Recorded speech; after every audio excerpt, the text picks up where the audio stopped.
So when I first came here in '95, I did some volunteer work with Heartwood and then ended up getting paid doing Earthkeepers and a leadership camp with Mark, and things started to roll. But I was also trying to, learn about what else was going on in the province. So I ended up doing Sonship Earth, I think in '96 or '97, which is a program of the Adventurer Center.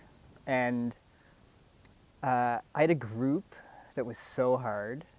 So they're grade 5, 6s, and there was one young fellow and I who throughout the whole program just kept butting heads, and he was in my little pod, I forget what they're called. Teams, I don't know. My crew, thank you. He was in my crew, and and we just couldn't get it working, and I tried talking to him, and I tried disciplining him, and it was just like this bagging heads thing, and I was consistently late for all of the meals, and George and Alan had to coach me, and it's like, what's going on? Why are you always late? And you got to keep them on time because Sonship's a very regimented program, and I was always late. And this young fellow and I just thought I'm a terrible facilitator. I can't do this work. I can't connect with this young person. And so at the very end of the camp, they do a slideshow that has pictures of all the different campers and the experiences, and it's a pretty emotional slideshow. And so this young fellow came up to me and he said that his mother had arrived before the slideshow and she wanted to leave. And he really wanted to stay for the slideshow to see it, but she wanted to go. So I went down to the car, and there was his mother and I'm assuming her boyfriend. And I had these judgments because it was kind of a muscle-looking car and whatever. So I was kind of judging their family. I'll own that. But he was really sad to leave, and he gave me a big hug. And then he got in the car and he waved, and it's like what happened? Why are you hugging me right now? I thought you hated me. And so I was really confused by that moment. And so I came back to Mark and Maureen's house, and I was kind of debriefing my experience with Sonship Earth and saying I don't understand what happened there. And I said to Maureen, it's so again, this is my impression, maybe they need, because he had a lot of behavior stuff, and maybe he needs counseling, and maybe they need family therapy, and all these judgments in my head. And Maureen said so wisely, she goes, you know what he needed? He needs good experiences.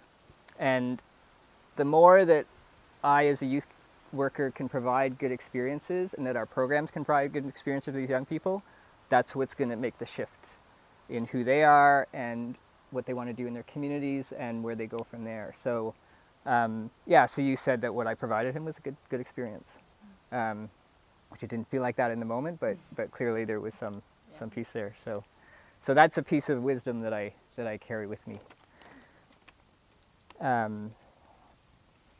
So I've been asked to talk about what challenged me with Heartwood and transitions. And so some of you may be familiar with this diagram. It's called the eco-cycle. And Mark brought this to Heartwood while he was doing his master's at McConnell. And short story about Mark is when I first met him, he said, I don't read books. Never read a book. I read one book, maybe. I had a college diploma, didn't care about university and research and all that. And Mark has a PhD now. So he brought this thing called the eco-cycle into Heartwood. And it was during one of those times of new beginnings, of change, and specifically as we were making the shift from youth development to community youth development, and how do we really engage young people. And so I'll just talk through this briefly, and that'll kind of frame my story. So businesses, you might have heard this, have an S-curve model.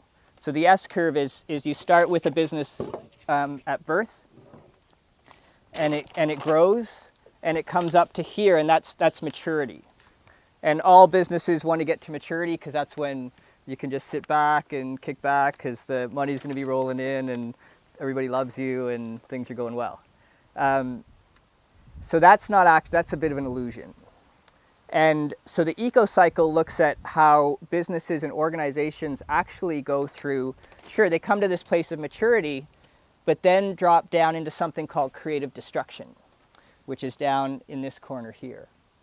And creative destruction is a lot of change. It's dramatic change. It's upheaval. And if you think, so this eco cycle, it comes from natural kind of systems theory.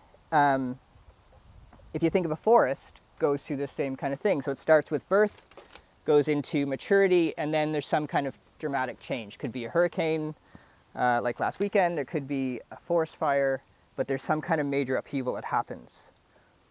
And that's a good thing. That's why the creative destruction, because that leads into regeneration at the top up here, rebirth and regeneration, and then down into, rebirth here, and then keeps going through the cycle.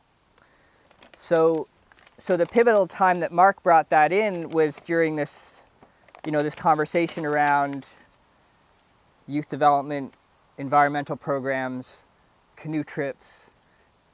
Do we keep doing those, or do we make the shift to this thing called community youth development that nobody really knows about, and youth engagement that at that point was not on everybody's tongue like it is today. So this is probably in 2000.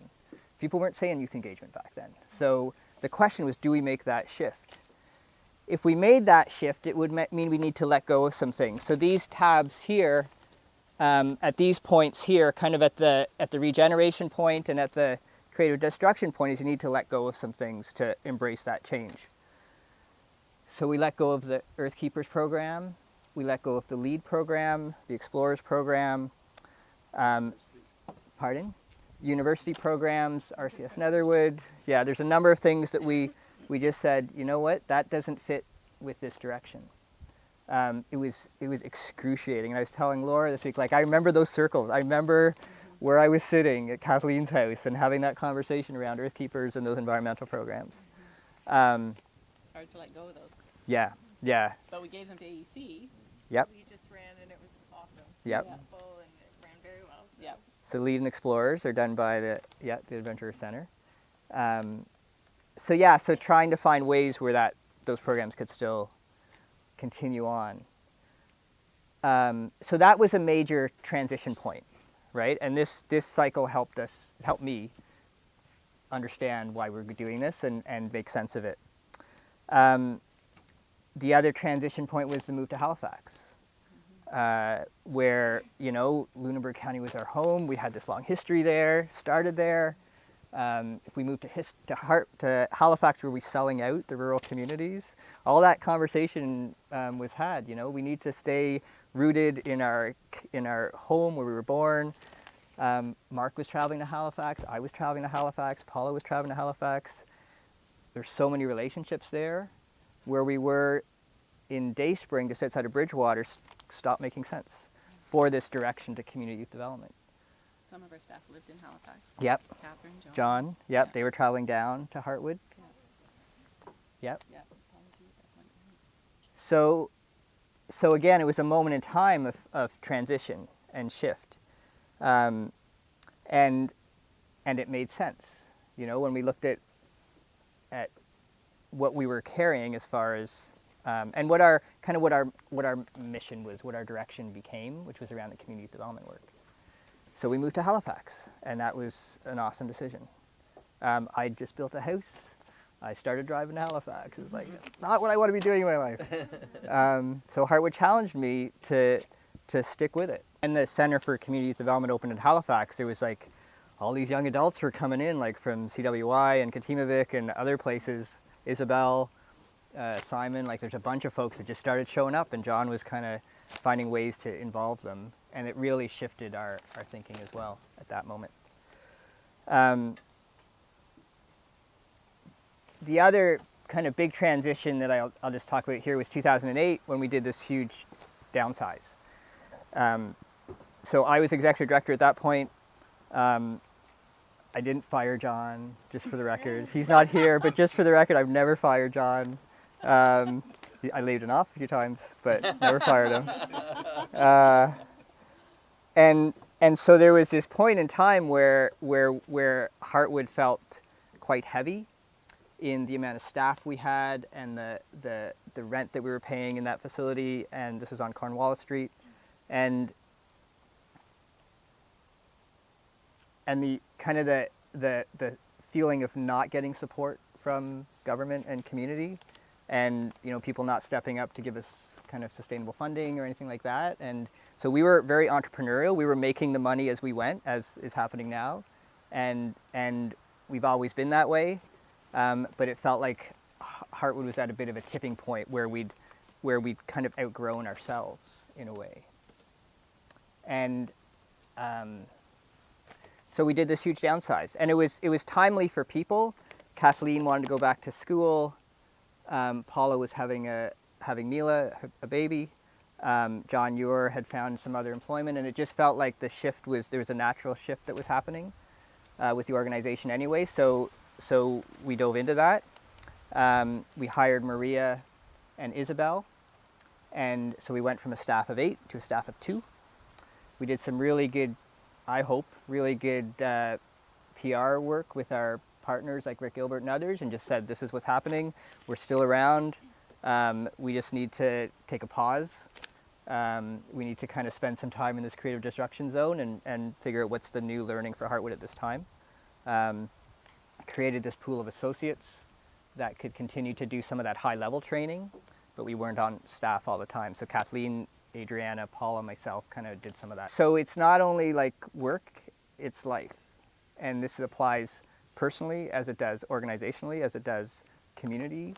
So Heartwood's challenged me to always think about recreating myself, and to realize that that permanence, that stability is really an illusion. And what is most important is that we're living these transitions, and that somebody mentioned this earlier, I think Louise did, that we're always in a new beginning. We're always in this, and that's what's kept Heartwood resilient for the amount of 26 years.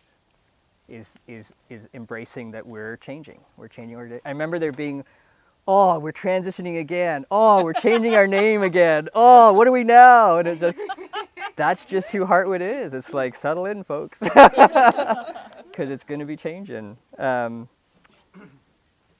I remember a point too during the layoffs where, I was wishing, oh, if we were government, we would have kind of sustainable money. If we were business, we'd have sustainable money. But look at what happens. Government, John Ure's out of a job, just like that, right? Empire House, yeah. Child and Youth Strategy's gone. Empire House gone, right? There was a thing in the paper the other day about Microsoft lays off 1,800 people, right? Gone. Like, even business, even government is not. Like, there's nothing that's... Blackberry, gone. Great example. Totally. Yeah. So if we don't change, if we don't keep it up with it, with the change, then that happens too. What I will close, what I think keeps Heartwood resilient, the framework is somehow timeless. Like there's conversations around how we can tweak that, and for sure, but I've delivered that thing the same way for 10 years and 15 years, and people say, wow, this is amazing. So there's something timeless in that.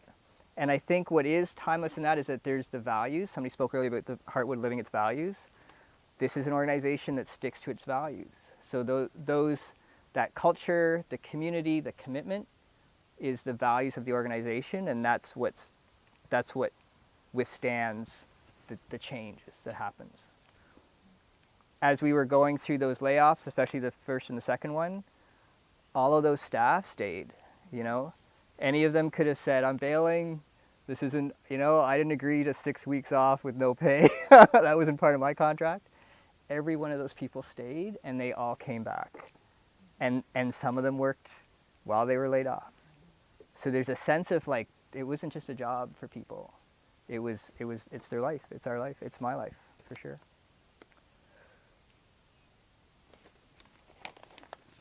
That's my story. Thanks for listening.